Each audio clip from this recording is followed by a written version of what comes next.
Magandang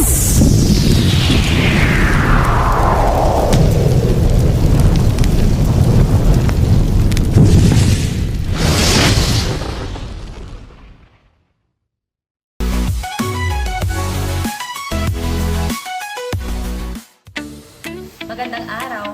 Ako si FO1 Diana Jane Quario at nandito po tayo ngayon sa DICT Ilocos Sur para sa Basic Graphic Design and Video Editing using Canva training.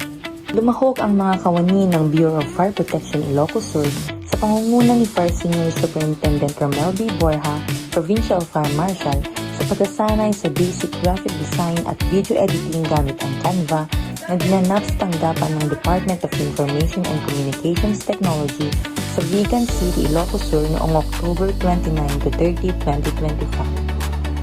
Layunin ng pagsasanay na mapahusay ang kaalaman at kakayahan ng mga kawani ng Bureau of Fire Protection sa paggawa ng malikhain at malinaw na mga materyales. Ang mga natutunang ito ay makatutulong sa mas epektibong pagbibigay impormasyon at mga advokasya ng ahensya. Pinangunahan ng 2 araw na pagsasanay ni Miss Rina Haramilla at Miss Mary Joyce Oliven ng DICT. Tinuruan nila ang mga kalahok kung paano gumawa ng mga simpleng disenyo at video gamit ang Canva. Agyaman DICT!